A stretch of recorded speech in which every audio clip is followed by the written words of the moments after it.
नमस्कार मित्रांनो, आपला माणूस या यूट्यूब चॅनलवर आपल्या सर्वांचे स्वागत आहे। तुम्ही जर चॅनलवर नवीन असाल तर चॅनलला लाईक, शेअर आणि सबस्क्राइब करायला विसरू नका।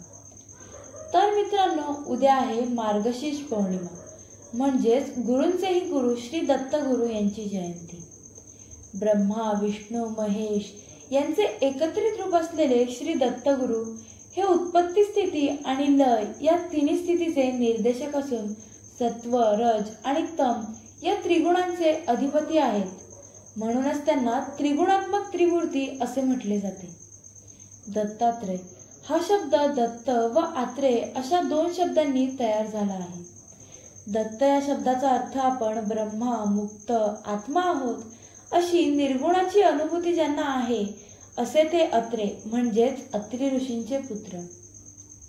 श्री दत्तात्रयाच्या जन्माविषयी विविध कथा प्रचलित असल्या तरी या सगळ्या कथांमधून श्री दत्त हे अत्रि ऋषी व माता अनुसूया यांचे पुत्र व विष्णूंचा अवतार असल्याचा बोध होतो। अत्रि ऋषींनी पुत्र प्राप्तीसाठी वृक्षकुल पर्वतावर घोर तपश्चर्या केली। अत्रि ऋषींच्या तपाने सारे त्रिभुवन पोळून निघाले। या प्रखर तपाने संतुष्ट होऊन ब्रह्मा, विष्णू, महेश हे तिन्ही देव प्रकट झाले आणि त्यांनी ऋषींना तपाचे कारण विचारले। अत्रि ऋषींनी त्यांना विनवले की आपण माझ्या उदरी पुत्र रूपाने जन्म घ्यावा। तेव्हा तिन्ही देवांनी त्यांच्या विनंतीला मान दिला। देवत्रयीच्या आशीर्वादाने अनुक्रमे ब्रह्मापासून सोम म्हणजे चंद्र, विष्णूपासून दत्त आणि शिवापासून दुर्वास हे तीन पुत्र माता अनुसूयाच्या उदरी जन्माला आले। याच सोबत दत्तात्रयांच्या जन्माची आणखी एक कथा प्रसिद्ध आहे की राहूने सूर्याला ग्रस्त केले असता सर्व पृथ्वी अंधकारमय झाली। अत्रि ऋषींनी सूर्याला राहूच्या मगरमिठीतून सोडवले आणि पुन्हा पृथ्वी प्रकाशमान केली। अत्रि ऋषींच्या या कामगिरीमुळे शिव व विष्णू यांनी अनुक्रमे दुर्वास आणि दत्त यांच्या रूपाने अत्रीच्या घरी जन्म घेतला।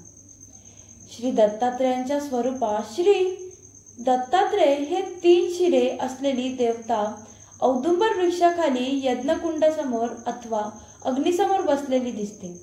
गळ्यात रुद्राक्ष माळ, अंगावर भस्माचे पट्टे, समोर 4 श्वान, मागे गाय असा परिवार दिसून येतो। स्वरूप दिगंबर म्हणजेच फक्त पितांबर नेसलेले अशा अवस्थेत ध्यानस्थ बसलेले दिसतात।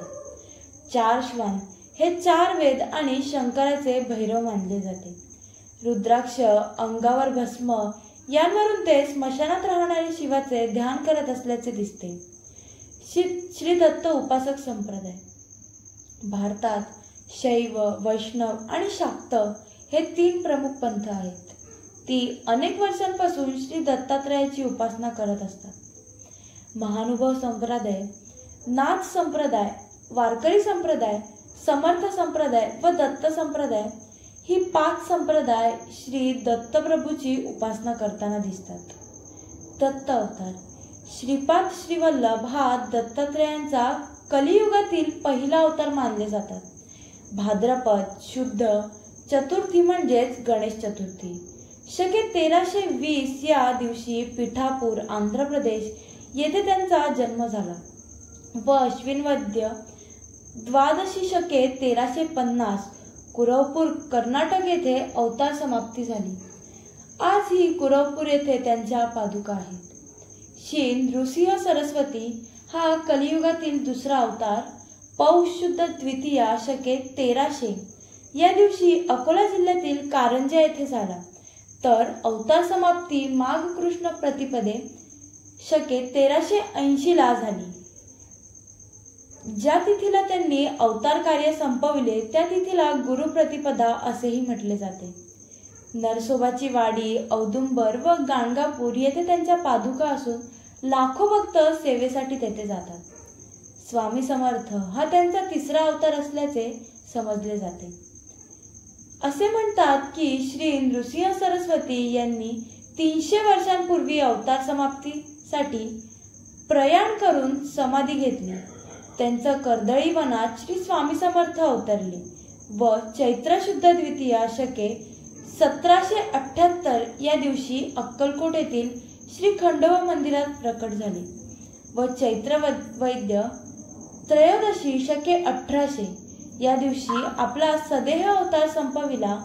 त्यांचे अवतार कार्य मात्र अजूनही सुरू असल्याचे मानले जाते. जैन पंथीय यांचं श्री दत्तगुरूंची नेमिनाथ म्हणून पूजा करतात. अशा त्रिगुणात्मक त्रिमूर्ती असलेल्या श्री दत्तगुरु जयंतीच्या सर्वांना हार्दिक शुभेच्छा. अवधूत चिंतन श्री गुरुदेव दत्त.